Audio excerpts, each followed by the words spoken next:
and to say that I look forward to working together with you to progress the Kenyan agenda and to serve the people of the Republic of Kenya. A day after the High Court declared the position of Chief Administrative Secretary unconstitutional and ending long-time speculation on the constitutionality of the position, the fate of the said government officials lies with the President. Kageni Kimathi, a lawyer based in Nairobi, terms the appointment as illegal, saying the declaration of the CAS positions by the President Uhuru Kenyatta in 2018 was in contravention of the law. In terms of even creation of such positions, the law was clearly not followed, and in terms of appointment, the law was not followed. So probably it's a call to those who advise the President to ensure that the law is followed at any time when advice is being given to the President. In his ruling on Tuesday, High Court Judge Anthony Mrema said the CAS position was created without public participation and engagement of other agencies like the Salaries and Remuneration Commission, SRC.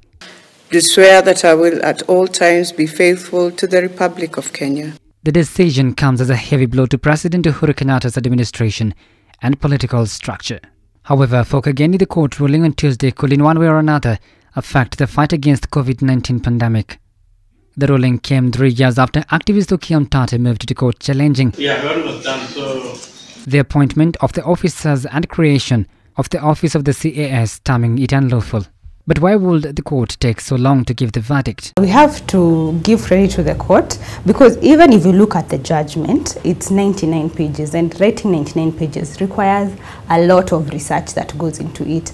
And secondly, the parties to the case, there were 76 respondents who in the case and 2 applicants, and that would mean even if we talk of how matters are carried on in court, there has to be service upon every party in that case. So probably that could be one of the reasons that elongated the time. In his petition, the activist argued that there was no public participation in the decision to introduce CASs as assistants to cabinet secretaries. Speaking to Newswatch, some Kenyans have lauded the court's decision, saying every appointment whatsoever the position should be legalized by the constitution. Huu muda wote wamekuwa wapi? Kwa maana watu wamehudumu kwa mula wa kwanza walikuwa hapo. Hakuna ruling ilimekiwa. Sasa ni mula wa pili ndo wamegutuka kwa usingizi kuwa ruling kama inafaa ifanyike. Iliundwa kinyume cha sheria. Na ndio hiyo inaumiza raia wa chini sasa. Sasa hii kuna mwingine hata hawezi kunywa hata uji asubuhi. Hawezi kunywa hata maji kwa sababu hana pesa. CAS, they are not legally in the constitution, and we need to come up with a structure in the constitution whereby a president is not immune to the constitution, that he has to defy our constitution and do anything that he wants. However, for others, the CASs should continue working for the time being as they continue to assist the government during these hard times occasioned by the pandemic. We really pity them, but the government can have a way to really reallocate them or reassign them so that they still discharge their duties.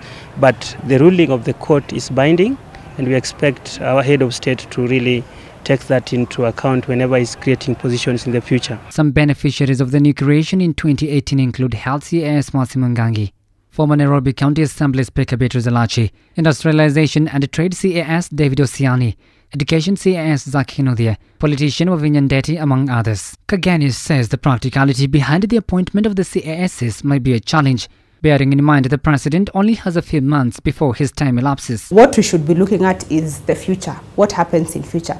For the government or for the President to create any such post or any such positions which are not clear either from the Constitution or they're not provided for in the Constitution or any other subsequent statute, then proper procedures like public participation, consultation of relevant bodies like the SRC, which is in charge of their remuneration, or the National Assembly, such procedures should be followed. With the court saying that no change will happen in the time being due to the pandemic, many questions still linger. The decision by the court continues to elicit mixed reactions among Kenyans, with some supporting while others opposing the decision. However, the question remains, what next now that the court has already given the verdict? Mark Kimonda for Newswatch, Nairobi.